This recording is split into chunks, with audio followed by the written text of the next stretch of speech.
What's going on, everybody? Rob here, Trev2323, TREV2323. You see my morning eyes? I'm getting up early to head to the dump. And my 15-foot U-Haul truck that we're headed to the dump is fully loaded. Sorry about that, y'all. This right here, what I wanted to show you for you to check. Look at, that's a U-Haul tire. This tire is crap. And I got enough, I started putting air in it. It's supposed to have 80 pounds. But I put enough air. When I seen it separating right there on the side, I stopped because I didn't want it to bust. But the dump is actually closer to our house than the U-Haul place. So we got one good tire on the inside. This isn't a full load. So we're headed to the dump first, and then I'm taking it straight back to U-Haul. Also, I got the 24-hour number for U-Haul in the inside the truck. But look, they gave me one of them big keys they give you to go to the bathroom with at the gas station. So let's head to the dump now. The dump we're heading to is Illiana Waste Transfer Center, or Illiana Waste Transfer Center. It's on 102 Columbus in East Chicago, Indiana. You take Indianapolis Boulevard from Chicago, you go south on Indianapolis Boulevard into Indiana. You pass through the BP sites, you come up to Columbus, you make a left and look for 102, and actually from what I looked like on Google Maps, it was just a little frontage road that we're going to be heading on. So let's go find out. Coming from Chicago now, we're passing the Horseshoe Casino. Hey, look, who's that driving in front of me? It's me. LOL. That's my wife driving my van. She has the air pump and a 100-foot extension cord in the van, just in case this U-Haul tire went low again, so we could fill it up. So I know it had no air in it when I got it. There was no load in the truck, so it drove fine because there's the 4 tires in back. But when we put a load on the truck, I noticed the difference. So I started putting the air in it, then I noticed the big crack in the sidewall, so I just stopped with enough air just to hold it balanced. And we're headed to the dumps now. We're actually still on Indianapolis Boulevard. We're coming up to BP. This is where they make the gasolina. This is where they make the gas at the BP. So we're gonna cut actually through the middle of the BP refinery, Indianapolis Boulevard. If you haven't been out this way, this is where Indianapolis Boulevard goes right through the refinery. Now sometimes your GPS will call Calumet Avenue Indianapolis Boulevard. Calumet Avenue is not Indianapolis Boulevard. I hear the tires rubbing, so it is going low again. Here it is right here.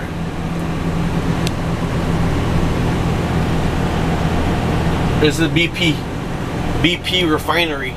All right, so once we get through here, we're gonna come up to Columbus. All right, we're passing the East Chicago Fire Station. There's the East Chicago Fire Station right there, and there's the golf course right over here. So we're coming up to Columbus, but it's gonna take us a couple turns because we wind up getting here right when all the school buses are lined up at the turn. But this is Columbus. It says 12 East, and I hear the tire rubbing already. So the dump is right here. So we'll fill up the air when we get to the dump. But this is Columbus Drive that we're turning on right now. All right, we're on Columbus Drive now. We're coming up to Railroad Avenue, and after Railroad Avenue, this is Railroad. There's Columbus Drive Euros. I'm saying that right, Euros. Now there should be an entrance right before the little bridge on the left-hand side. So that's what I'm looking for now. Okay, it should be before the bridge. So I'm trying to record, and look, I got my signal light on already. There's the waterway right here. I think this is the bridge.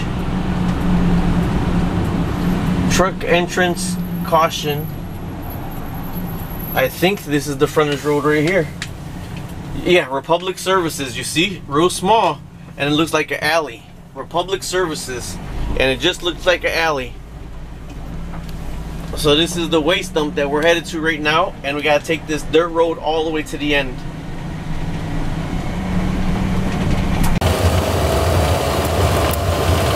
It up on Google Satellite yesterday, but I wanted to just kind of show everybody else where it was at, because I just couldn't picture this road. And you know why you couldn't picture this road?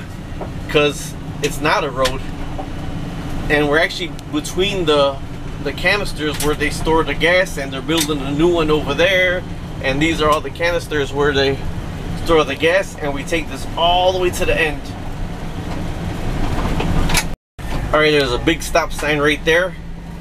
It says what does it say? Inbound and outbound. So here's the scale that we're going to be driving on right now. Inbound, we got to drive onto the scale right here. Stop warning will be warned at all times. Leave 10 feet between vehicles. Drunk driver may enter cab. Active tipping area. Here we go. We're going to be going on the scales right now. This is us driving straight on the scales.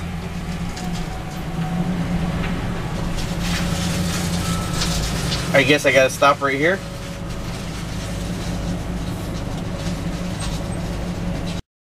Alright, when you come on the scale, and don't go to the back door, you go to the window right there. She's gonna have to park her vehicle somewhere. Okay, so when you get on the scale, you don't come to the back door, you come to the window right here, and when you get to the window, they take a credit card or a debit card, and when you exit on the other side. And actually she let me use two hard hats, because we gotta have hard hats on, and we just drive to that building right over there. Okay, my honey had to park the van over there, and then now I gotta wait for her to come with me. But there's the building. We literally just back into that building and throw everything on the ground. Here comes my honey running. You can see her in the mirror. She looks like Brooke Shields in 10. Here's the stuff that they gave us that we got to put on to load. And then all we got to do is back into that building right there and just throw everything on the ground.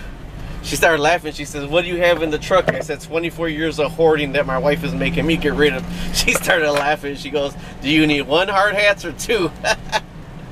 That's where we got to go right there. Just literally back right into that building and throw everything off the truck. Macho man, I wanna be a macho man. I got the stuff on. We gotta go and load now. All right, we are officially at the dump. Let me open this up, and we gotta unload. There's 2 trucks actually coming in right now where we're coming in. Here's all the stuff I gotta get out. Boy, I wish I had one of those. Oh, I wish I had one of those. There's my beautiful honey. He said you could put it anywhere because they're just gonna push it in there with the bulldozer anyways. So here we go, unloading all this.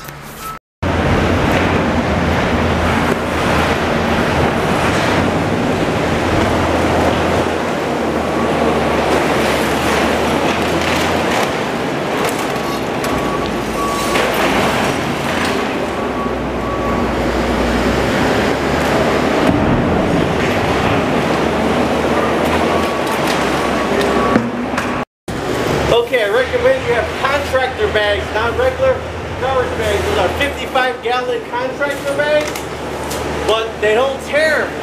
So there's my heap of hoardings. We're sweeping out the truck here because we're taking this truck right back to turn in. Also, bring your own helmets. It's kind of nasty wearing a helmet that somebody else already wore.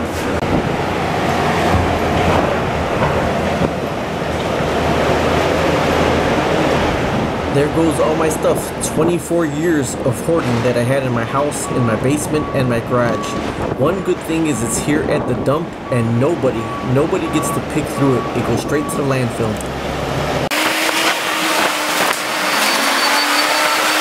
Okay, empty U-Haul truck. I swept it out, so I brought my own broom. Garbage is gone. Head is itchy because I got somebody else's helmet on. We gotta go way out now. Okay, here I am on the outbound scales right now. There's a little counter to go to, but I gotta turn in the hat. So I'm on the scales now. And here's a little dock that you could get off on. Okay, I'm weighing. She just weighed me. It's $97 that's going on my credit card. And we got rid of all that garbage. So it's 160. I gotta put gas in still, but it came out to about 170, and nobody is going through our garbage. It's all here at the dump and it's already scooped up into the pile. Pretty awesome. Okay, so we're leaving now. $97. I signed and got my receipt, and we're leaving the dump now. That was pretty awesome. 160, so that I say 160, I'm rounding it off. That's 60 for the van, 97 to dump it.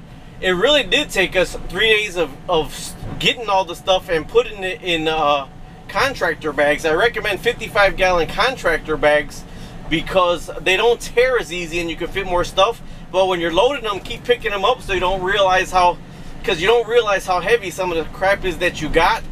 And you know, so I should have asked it a measurement, but I know it's $97 or $98 for up to a ton. So we didn't go over a ton, but loading it little by little, you don't realize how much you have until you're actually looking at all your stuff in the garbage dump, realizing your scale of pile to the scale of pile that's in the dump, and like, wow, I did have pretty much a lot of crap.